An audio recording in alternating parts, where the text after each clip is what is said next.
Live from our studios on Kairaba Avenue, this is News Review. My name is Lamin Jai. So coming up, President Adama Barrow addresses the National Assembly, but not everyone is impressed. Also coming up, right to protest dominates international democracy day debate. These and more coming up, but first I will go through the papers. I have The Point and I also have the Foria newspaper. So let's take a look at what Point and Foria reported today. So the Point lead story is saying witness accuses Jammeh of giving shooting orders. Report holds ex-CBG, that Central Bank of the Gambia governor, liable for Jammeh's withdrawals. Also, Barrow grants diplomatic passports to Tambedu's family. There, Spanish City Council honors UDP leader. So I will go through some of the stories that have been reported by The Point. So a witness, victim of April 10, 2000, Umijany, in her testimony yesterday before the Truth, Reconciliation and Reparations Commission, accused former President Yahya Jammeh as being the one who gave orders for the paramilitaries to shoot students who were protesting on April 10.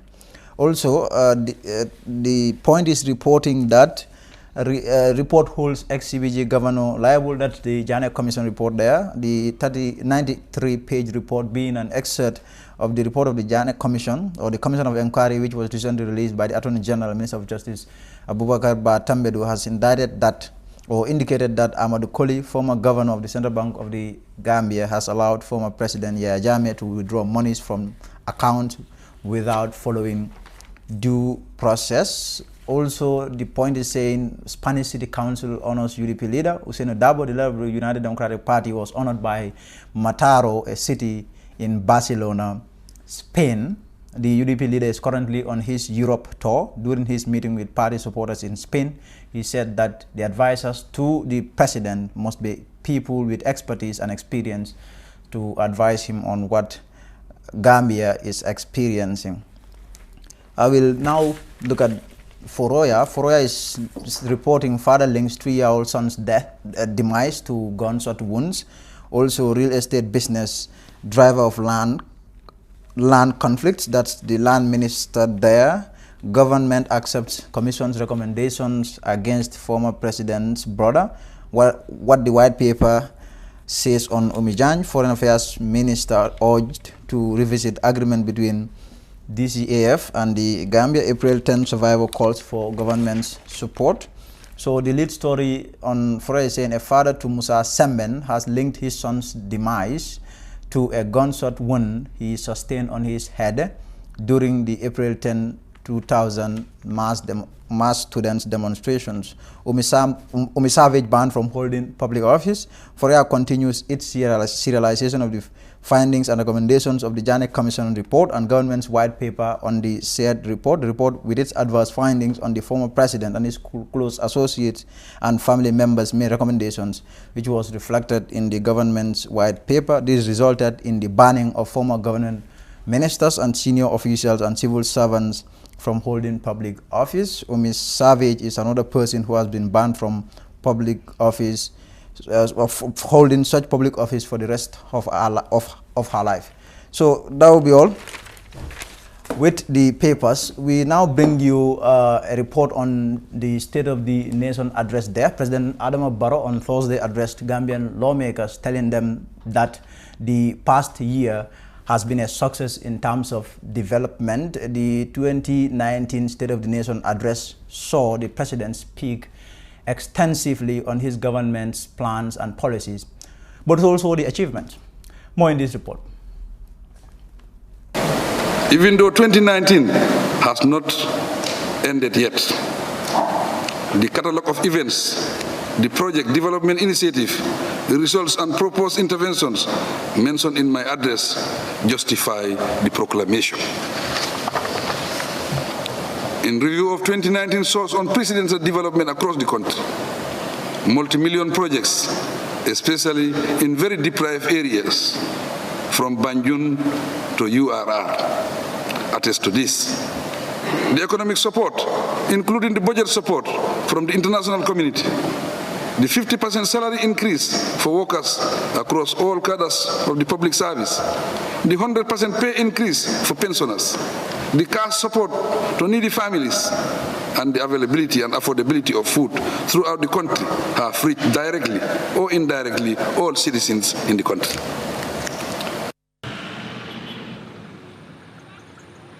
Hey, what are you doing here? I'm going to replace my AfriCell 3G SIM card. Why use a 3G SIM card when you have a 4G phone? Replace your 3G SIM card today for the real AfriCell 4G SIM and receive 1 GB of internet data for free. Really? Yes, get 1 GB for free just by replacing your SIM card at any AfriCell outlet with no loss of contact. The cost of bundle from the 3G SIM card is the same for the 4G SIM. And guess what? With the 4G SIM card, you can also connect to the 3G network as well. This is so cool. I'll replace my 3G SIM card right away to the real 4G SIM and receive my very own 1 GB for free. From AfriCell, it's always real and it's for free. Where AfriCell goes, no one has the speed to follow. So now Gambian lawmakers have been reacting to the president's speech there. President addressed the National Assembly. What are the takeaways for you? Well, I have listened to him with the utmost attention, and he has taught every area of his policy, and it is up to us now to read his speech and debate it on Monday in detail. Until then, I don't want to say anything until I have gone through the speech. But I know that he has come and he has fulfilled his constitutional mandate. He has addressed the nation, and he has talked about all his policies. Now it is up to the National Assembly to review objectively and then eventually conclude as to whether or not he is doing very well. This is a constitutional requirement for the president to come to the parliament every year to tell the people of the Gambia what he has for the Gambian people and he has done for the Gambian people. As an opposition, I think they have an achievement really, some of the achievement, but there are also lapses in the governance of the country, we all know. But this is really a speech where we have to go as parliamentarians, because I don't read it yet much to see what exactly what is there. But I see some of the achievements, but there are also lapses in Princess' speech here. I think this is one of the best speech the president have ever delivered to the National Assembly of the Gambia since he came in as the president. Because looking at his speech, he's talking about the programs and the policies of the government. He's telling us what they achieve, and he also doesn't stop there, but he's telling us to reconcile as a country. So looking at this speech today is really, it's one of the best speech that I just consider as one of the best speech ever that he delivered in this August Assembly. I said a lot about the country. You know, some are in real scene, but some we need to work on it again. But the last point that he talks about is Gambia is more than everybody. Let us not allow any natural thing or artificial thing to separate us. That's politics and everything. Let's see Gambia first rather than individual interests. I really take that one from him. And also his side of development in education, because education is my passion. In this speech, I want to look into that, to scrutinize it very well, because education, without education, you're talking about peace.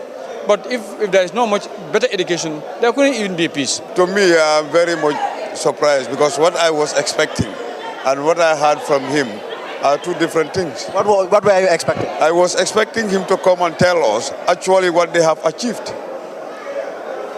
from the beginning of his inception to power up till today. But now, as I always used to say, you cannot be telling people we are reforming. But what points that you are reforming and the outcome of that reforms are never seen. The Gaitaf Special Economic Zone is a 160-hectare mixed-use business park strategically located within the boundaries of Banjul International Airport, the Gambia. It is the only economic zone located within an airport in West Africa. Gaitaf Special Economic Zone is segmented into 4 separate zones: Commercial Zone, Industrial and Light Manufacturing, Logistics and Warehousing, Residential Zone. It is a highly secured economic zone with top-notch infrastructure, with eco-friendly buildings and beautiful landscaping. With attractive incentives and access to a pool of labor within the Gambia and the sub-region, the Gaitaf Special Economic Zone has already completed warehouses available to investors. Located less than 30 minutes away from the international seaport of Banjul, investors in the special economic zone will enjoy a unique proximity to major markets around the world, including Africa, Europe, America, and Asia. For additional information, please visit www.gaitaf.com. But now, one man who was not impressed at all by the president's address was Madi Jobate. He spoke to the Fatu Network. Analyst, what would be your assessment of the president's address today? Assessment is it's a very poor address because it's not only inadequate, but it's also misleading. You know, the State of the Nation address, as required in the Constitution, is to have the president come and tell Gambians how he is governing this country, what policies, you know, he's implementing or creating or going to create, and, you know, address the general condition in the country. So that when you look at his address today, the president only spent, you know, 90% or so of the time listing project after project that is taking place in the country. And then he ended up by, you know, ridiculing, criminalizing Gambians. So that when he talked about the need for peace and unity, he forgot to mention the fact that peace and unity cannot be built in the absence of protection of human rights and justice. And so he failed to highlight the fact that the riots he mentioned, like in Sarakunda, did not come because citizens were happy to do so, but rather this came as a result of police brutality, which he should know as the president. He has also forgotten that his government has been accused, you know, and rightly so, with evidence about, say, the diplomatic passports, the blatant abuse of office, of corruption within his government is rife.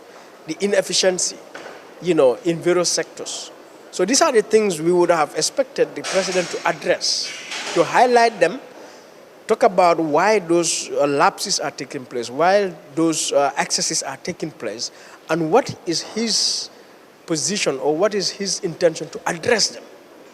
But he completely ignored those weaknesses and excesses, you know, and failures of his government, rather decided to, just come after Gambians, that we will not tolerate, arson or violence. No, Gambians don't love violence. All right? He mentioned Gorgimbu, for example. Has he not realized that that anti-crime unit is a notorious unit? That they have abused the rights of Gambians multiple times. And after all what has happened, he has never gone to even visit that anti-crime unit, so he knows what obtains there. And those riots are coming after the death of other Gambians. You know, the police stabbed a Gambian university student, and then this vendor in Serakunda Market was arrested and tortured by the anti-crime unit. And as president, his government has said they're investigating these things. Some of them are in court. How can you come now to speak conclusively about those issues when your same government said they are investigating them? So for me, therefore, Lamin, this address is hugely inadequate, misleading, and false. So your position or your attitude has remained unchanged. Last year too, the president came, you were not impressed. This year too, you are not impressed. Yeah. How can the National Assembly members go about interrogating what the president would tell them when he comes on during such events? How does the National Assembly members go about interrogating to ensuring that whenever the president comes here, he would come with a good statement, for example, or a good address? You see, at the end of his speech, he said, I have the singular honor to declare the 2019 legislative year open. That is shameful. You cannot open something that is already at the end. This is the end of the third sitting. They have one more sitting in December. How can you open something 75% done? But then that must be a failure on the part of his advisors, because this is a speech that was prepared for. He is the president. Didn't he read that speech? He should know that that constitutional requirement is not for his advisors, it's for himself to come. So he should have been here in January. You understand? He should have been here in January, so that when you look at the address again, apart from all of the other things I've noted, we did not see him list constitutional and legal reforms, like bills he's going to bring to amend various parts of our constitution or to reform laws. They only talked about putting the anti-corruption bill before Parliament in December. We will see whether that will happen. So for me, this speech, the National Assembly members should, I hope they understand, they see the immense failure of this speech, its inappropriateness in terms of the timing, and really hold the president to account that they will not tolerate this kind of practice. If I am a National Assembly member, I'll put up a motion that, if the president does not address the Parliament in the first quarter of the year, they should boycott this kind of address. They should not come and sit, only for the president to come and talk to them at the end of the year, of the legislative year. The National Assembly members must not allow to be complicit in that kind of misconduct, because what has happened is a misconduct. Yeah. But then, yes, when you talk about the legislative year, the Constitution did not clearly state what time of the year that the president should come before the National Assembly. So this makes it problematic, don't you think? No, I don't think so. Why the Constitution did not state the specific time, but the Constitution spoke of the requirements of that speech. All right? And that speech in practice is considered to be the opening of the legislative year. So naturally, opening is at the beginning. Yes. And the issue, since the Parliament is the primary institution to address the issues that he will bring, you don't come to them at the end of the year. You come to them at the beginning to lay out your plan. And that is what a responsible government do. And that is what we see in democracies where they have responsible presidents. So one thing also that some people expected to see the president address is the issue of the transition. The 3 years period that brought him to power will expire in December. But the president steered clear of that. Yeah, do you think he should have addressed that? Of course, because the constitutional requirement is that to also address the general state of affairs in the country, the general condition in the country. And that was what I was saying. He has decided to ignore the prevailing issues, concerns in the country. So that at the end of his speech, when he said he now wants to address issues and concerns in the country, that was when I began to get interested in his speech now. Because all along, it was just listing one project after another. So I said, okay, now we are now going to have serious conversation. But unfortunately, the 3 years issue, he did not talk about it.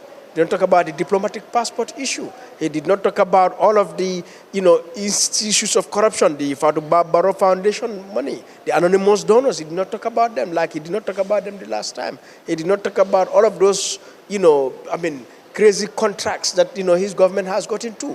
He's not talking about anything. So meaning this president is not ready to have a conversation with Gambians. He is not ready to face the issues this country has and deal with them. Mr. Jawara, thank you very much. yow mi nekk America wala Europe war a yónnee mobile muy jël ay weer Smartphone House ñëw pour rek noppal leen looy def rek mooy nga def payment ñu deliver phone bi tey. Assalamualaikum. Waalaikumsalam. Man de sama jëkkër moo ma boole ak yéen Mohamed Ndiaye. Mohamed Ndiaye. Waaw Sweden. maa ma xamoon tey ci suba. Waaw daf ma call suma téléphone bi yaaxu mu ne ma demal Smartphone House ma ne ko waaye loolu gaaw na ni mu ne ma demal rek. moom utal na la fi benn. mooy iPhone 8 Plus. Masha Allah. ak Smartphone House emuñ ci jaay mobile rek waaye dañuy jaay computer ay yére ak daala yi nga xam ne rek original lañ ba tax nag ku bugg a xam fi nga xam ne mooy Smartphone House da nga dem Kairaba Avenue opposite fi nga xam ne mooy Barcelona shop. Team the advanced So we will now move away from President Barrow and the State of the Nation address there. We will bring you a report on the International Democracy Day celebrations. There was a celebration which was recently held or observed in the Gambia, and part of engagements to mark the day, there was a scintillating array of state and non-state actors who were over the weekend engaged in constructive discussions on citizens' active participation in the democratic process, as well as how to ensure accountability in a democracy. Held at Ozone Bay Hotel in Cape Point, the debate has served as an important platform for discussing issues of relevance to inclusivity and accountability in a democracy. The FARC network was at the debate, but just to warn you that this report is a little long, it's about 12 minutes. Advancing inclusive and accountable democracy in the Commonwealth, the forum was meant to discuss an all-embracing approach to democracy in the Commonwealth, but was dominated by discussions on the issuance of permit for lawful assembly. The issue of permit for lawful assembly and Gambia's Public Order Act as vestiges of colonial rule, but something maintained even up to today, dominated the discussions. Expressing his position on the issuance of permit for a peaceful and lawful assembly, the Inspector General of Police attempted to draw the attention of the audience to the mandate of the police, despite the fact that lawful assembly is a right constitutionally guaranteed to every citizen. This forum in particular, I may want us to look at it from both sides. You have a constitutional mandate, if I may call it, or a constitutional provision that gives you the right to assemble, the right to express in whatever form. And that constitution that people, or that people code, is the same constitution that is also given to the Office of the Inspector General of Police in accordance with Section 178, Sub 1 and 2, which, among other things, entails that I have a duty to protect and preserve. That is to say that the laws of the country shouldn't be committed, and I don't do what I am supposed to do. If I may use this sort of forum, I would say that the legal requirement in the Constitution is very clear. Even though that we may not like it, that provision of Section 25, subsection 4, which, among other things, entails a requirement for a permit to be issued by the Inspector General of Police in accordance with the Public Order Act, if it is unconstitutional, once it has not been expunged from our statutes, it remains to be part of our laws. Sometimes we find ourselves in a situation where people will always decide, that is to say, with or without, I will go ahead. I don't think that is a good atmosphere in the newfound democracy that we find ourselves. It's a young democracy, and the rule of law should be respected at all times. I encourage each and everyone that let nobody take my office as the last office with regards to permit. But Gay Sow, a former magistrate, now a human rights advocate, countered. What we're asking for, as in when I say that, because I think I can speak on behalf of civil society, is not about permission, but notification. It is my fundamental human right to freely assemble. That is the cornerstone of any democracy we have in the world. So what we want is,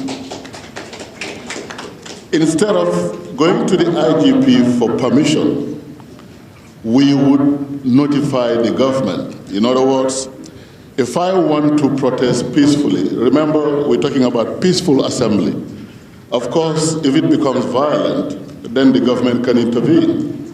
But what we're saying is, if you want to protest peacefully, then instead of asking for permission, you would have to notify the government. We can, for example, come up with a law saying, anyone who wants to protest peacefully must tell the government 2 weeks in advance. So the 2 weeks would enable the government to do its homework, making sure when it is time for the demonstration, the whole place is secure, all security measures are put in place. That's what we're looking for. However, this man, who is a senior police officer, tried to home in on the audience the ramifications of unsanctioned assemblies. It's a balance, and a balance that we have to negotiate to keep, so that we do not have either side falling short. The Constitution says you have the right to negotiate, to go out and protest and gather wherever you want, but also there are legal requirements.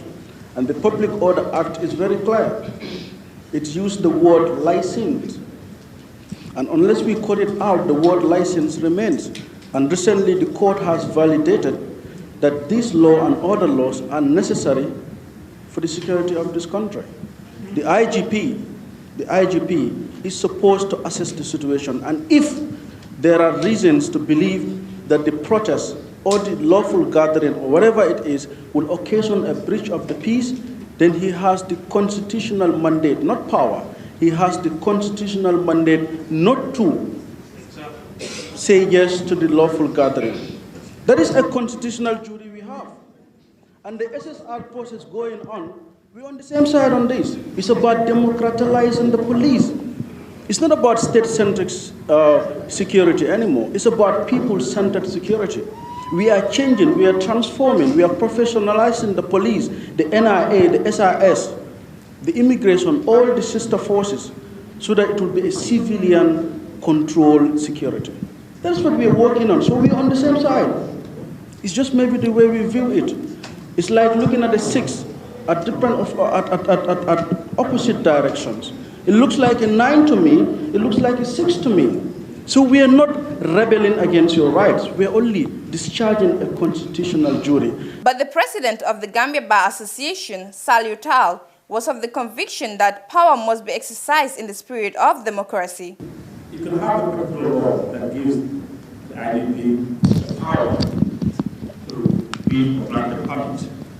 This power must always, by default, be exercised in favor of empowering the citizen. And in exceptional circumstances, must this power be exercised where there are genuine cases of threat to security and so on and so forth. I think the challenge we have is that there's a contestation of power between the citizen and the state, because we've lived in a particular way in 22 years. We've policed in a particular way in 22 years. In 22 years, we've been citizens who've basically been in a coma. Now we've woken up.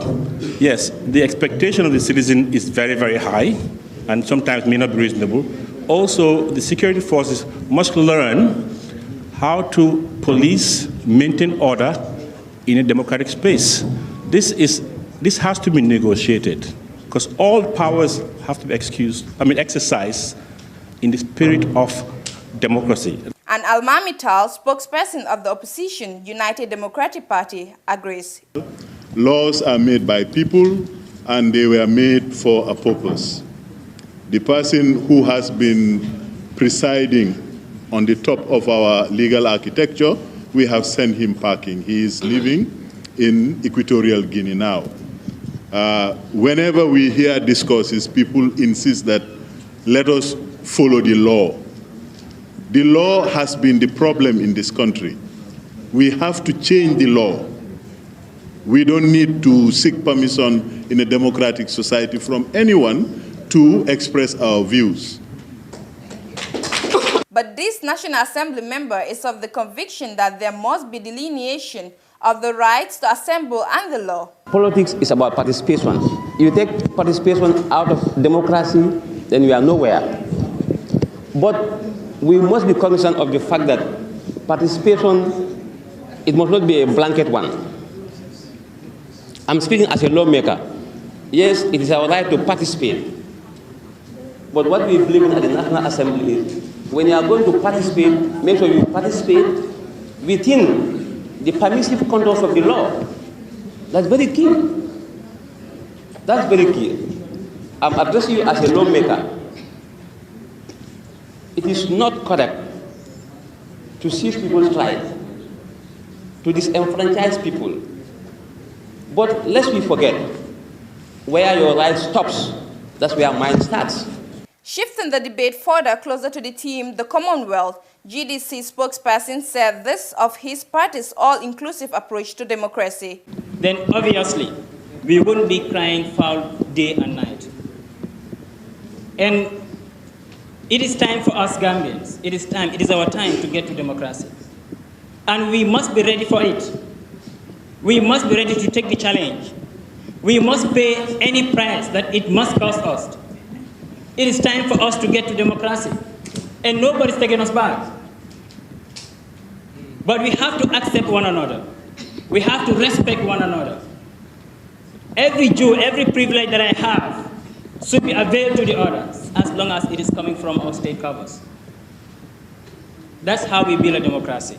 Saini Marena, communications officer at the Constitutional Review Committee, also spoke about how the review committee value inclusion and accountability in its constitutional building process. Politically challenge people. At the CRC, we put a lot of emphasis on how these people can participate in our review process. And I'm very happy today seeing one of us, our sign language expert, translating and communicating with the physically challenged. At CRC, this has been ongoing. We have them at the heart of our review process. And Alhaji Barrow of the Truth Reparation and Reconciliation Commission's Investigations Unit said same of the TRC, but was quick to underline the significance of effective participation. It is important, but what really matters more than just participating is effective participation.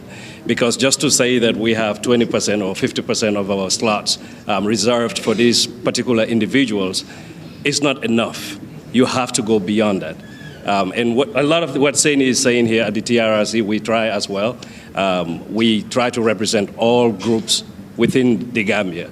And that representation is what I'm talking about. It's not just to say that, you know, we need more men or we need more women. So you just go and grab a woman somewhere just to say you have enough women within your organization. It has to go beyond that. Meanwhile, the event organized by the Commonwealth Partnership for Democracy and Westminster Foundation for Democracy has served as a significant platform for discussing issues of immense relevance to the Gambia's fragile democracy and was moderated by Mr. Momodou Mbodj of Q Radio. Reporting for the Fatu Network News Review, I am Jaka CCJT. So, very well, that will come to bring us to the end of today's show. We thank you very much for being there. We will see you soon. Until then, my name is Lamin Jai.